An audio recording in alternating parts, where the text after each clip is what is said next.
కేసీఆర్ గారి ప్రభుత్వం అంతకుముందు రాజశేఖర రెడ్డి గారు ప్రవేశపెట్టినటువంటి ఆరోగ్యశ్రీని కానీ, ఫీజు రీయింబర్స్మెంట్ కానీ, 108 కానీ వాటిని కొనసాగించడమే కాకుండా వాటికి నిధులను కూడా పెంచడం జరిగింది. అంటే ప్రభుత్వం ఏ ప్రభుత్వమైనా కావచ్చు, ఏ పార్టీ ప్రభుత్వమైనా కావచ్చు, వాళ్ళు ప్రజలకు ఏదైనా ఒక మంచి పథకాన్ని ప్రవేశపెట్టినప్పుడు ఆ పథకాన్ని కొనసాగించేటువంటి సాంప్రదాయం మన రాజకీయాల్లో ఉన్నది, మన తెలంగాణ రాజకీయాల్లో ఉంది. దురదృష్టకరమైనటువంటి విషయం ఏంటంటే కేసీఆర్ గారి ప్రభుత్వం ప్రజల కోసం పెట్టినటువంటి అనేక అద్భుతమైనటువంటి పథకాలకు ఈరోజు నీళ్లు వదిలేలాగా ఈ ప్రభుత్వం వివరిస్తుంది. ఉదాహరణకి గురుకులాలు. అరే, నా మనవడైనా నా డ్రైవరు కొడుకైనా ఇద్దరు కూడా ఒకే పాఠశాలలో చదివే విధంగా విద్యా వ్యవస్థ ఉండాలని చెప్పి కేసీఆర్ గారు అంత గొప్పగా తనకు ఉన్నటువంటి విజన్ని ఆవిష్కరించి 1000 గురుకులాలు ప్రారంభించి 6 లక్షల మందికి గురుకులాల్లో విద్యను అందించేటువంటి ప్రయత్నం చేశాం. ఎంత గొప్ప ఇనిషియేటివ్ అని. సరే, దాంట్లో ఏమైనా చిన్న చిన్న లోటుపాట్లు ఉంటే దాన్ని ఫిల్ చేసి దాన్ని ఇంకింత బలోపేతం చేయాలి ఆ వ్యవస్థని.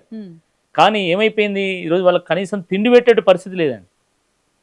తిండి పెట్టే పరిస్థితి 3,28,000 కోట్ల రూపాయలతో బడ్జెట్ పెట్టినటువంటి రాష్ట్రము పిల్లలకు తిండి పెట్టలేనటువంటి స్థితిలోకి నెట్టుబడ్డదా? కేసీఆర్ గారు ఎంత అద్భుతంగా తన 40 ఏళ్ళ రాజకీయ అనుభవాన్ని వినియోగించుకొని వారు కేసీఆర్ కిట్ను ప్రవేశపెట్టిండు. ఒక్కసారి మీరు ఆలోచించండి. కేసీఆర్ కిట్లో రాజకీయ ఎజెండా ఉందా అండి? నాకు అర్థం కాదు. కలిగిన వారి ఇంట్లో ఎవరైనా నీళ్లు పోసుకున్నా, లేని వారి ఇంట్లో ఎవరైనా నీళ్లు పోసుకున్నా కూడా ఒకే రకమైనటువంటి స్థితిగతులు ఉండాలి. లేనోళ్ళ ఇంట్లో పుట్టిన బిడ్డ కానీ, కలిగిన వాళ్ళ ఇంట్లో పుట్టిన బిడ్డ కానీ అదే జాన్సన్ సోప్ వాడాలి, అదే జాన్సన్ పౌడర్ వాడాలి, అదే కొత్త బట్టలు వాడాలని చెప్పి కేసీఆర్ గారు అద్భుతంగా కేసీఆర్ కిట్ను ప్రవేశపెట్టి దాంట్లో జాన్సన్ పౌడరు, జాన్సన్ సోపు, పుట్టిన బిడ్డకు బట్టలు, ప్రసవించినటువంటి తల్లికి బట్టలు, చీరలు ఇంత అద్భుతంగా పెట్టిండు. తర్వాత గర్భిణీగా ఉన్నటువంటి సమయంలో కూడా వాళ్ళు కూలికి పోకూడదు, ఆ పరిస్థితి తల్లికి బిడ్డకు మంచిది కాదని చెప్పేసి కేసీఆర్ గారు కంపల్సరీగా మగబిడ్డ పుడితే 12,000, ఆడబిడ్డ పుడితే 13,000 రూపాయలతో కేసీఆర్ కిట్టు పెడితే ఆ కేసీఆర్ కిట్టుకి ఈరోజు మంగళం పాడింది ప్రభుత్వం.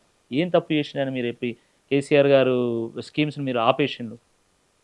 రైతు బీమాని ఎందుకు ఆపిండ్రు? ఆ రకంగా ఎన్నో పథకాలను వాళ్ళు ఈరోజు కేవలం కేసీఆర్ గారి మీద ఉన్నటువంటి కక్ష కారణంగా ఈరోజు ప్రజల్ని అనాథాలు చేసేటువంటి ప్రయత్నం చేశారు.